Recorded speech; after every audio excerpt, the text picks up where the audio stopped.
Recording in progress. Hi everyone, hopefully you can hear me again this time. Thanks to Marnus Labuschagne for joining us tonight, the second highest scorer of the game for Australia. If you have a question, as always guys, raise your hand and we'll get underway. This press conference is embargoed until 3:30 p.m. Tomorrow Australian time. I think we've got Mel on the line. Mel? Yeah, hi. Thanks, Cole and Marnus. Just wondering, was there anything different tonight about the conditions or the dew, Marnus, or was it really similar to the first ODI? No, there was not as much dew out tonight. So I think there was it felt a little bit drier, our ball's a bit drier. Which probably made it a little bit easier to hit because the ball wasn't as heavy and as wet. Our ball was soaked in the first game, and maybe the wicket was a little bit better wicket. You know, the pace and the bounce was a little bit truer, and it probably didn't spin as much as the wicket did in the first game. But they're only my assumptions and feelings. So we'll have to have a look and see what the major differences were.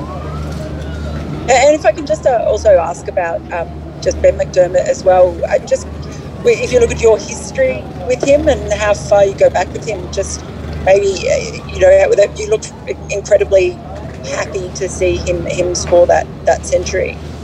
Yeah, oh look, me and Ben go back to under 11s, under 12s playing together.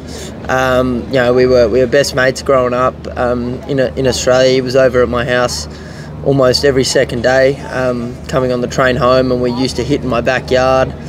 So it's a very special moment for me to be able to share that with him. The history we have, we've been very good friends for a long time. It was so nice to see him, the hard work that he's put in domestic cricket and in the Big Bash and his 4-day game as well has just come such a long way, and I was over the moon for him today. Louis. Thank you.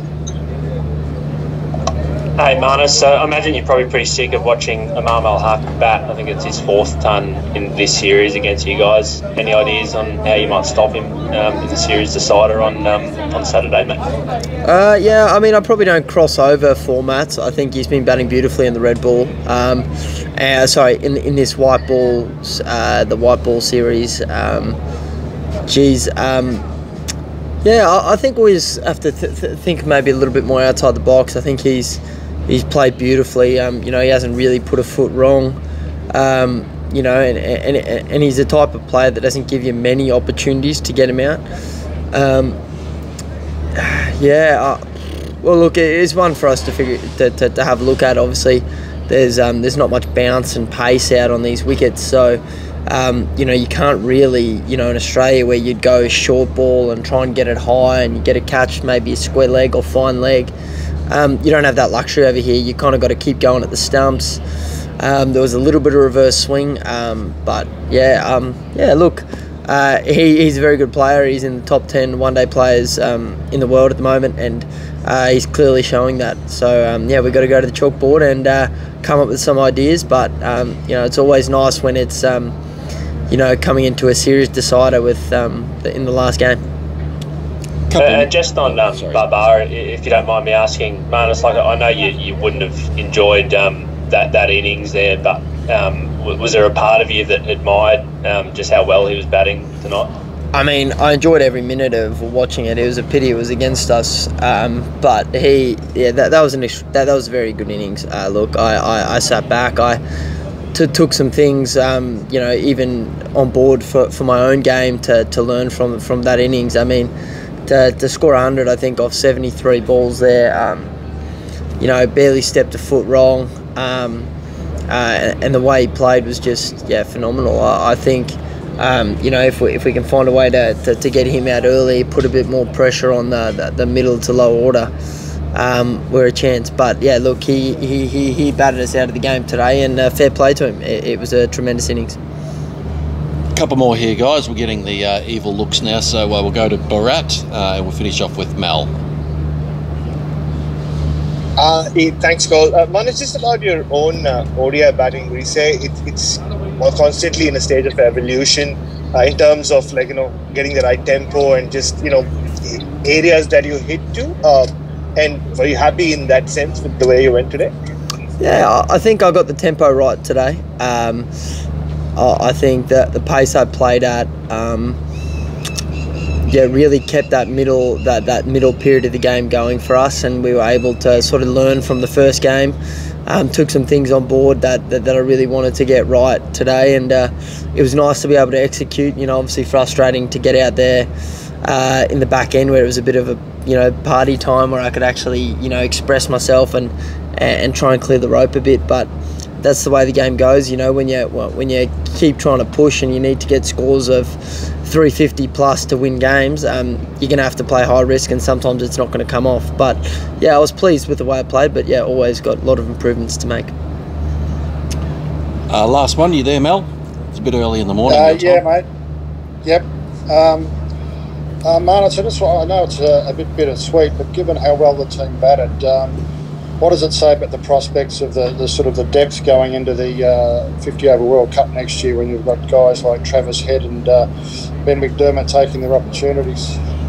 Oh, look, I think that's a very good. I mean, the depth in the batting and the bowling stakes at the moment are so deep. We've got guys, we almost got backups for every position, which is good because it means that, people are under pressure to perform, and I think that's a good thing for Australian cricket, to make sure people are always got their best foot forward for Australia. So, the likes of Travis Head and Ben McDermott have shown just in two games with opportunity they've taken it, and like I said, it's awesome to see these guys come out and play the way they have been. We've probably got time for one or two more, guys, so if anyone else wants to finish us off, feel free. If I could just step in there, Cole. Just Marnus, about you on the field. I saw you were in the mix with Aaron Finch quite a bit.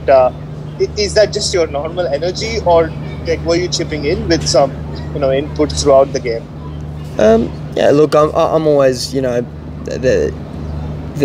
if there's an opportunity there for me to share with the captain if I've got an idea, and it's up to Finchy to sort of have a think, and if that is valuable, then use it, and if it's not, then it's not there. But I think obviously because I spend a lot of time in the ring, and obviously talking to the bowler and just trying to help out where I can. So yeah, that's sort of the role there. But like I said, it's not. I'm certainly not the captain. I'm just trying to help out where possible. Awesome, thanks guys. Thanks again, guys, and just a reminder on that embargo until tomorrow. We'll catch up with all you guys soon. Cheers, team. Thanks, Marnus. Good night. Thank you. Recording stopped.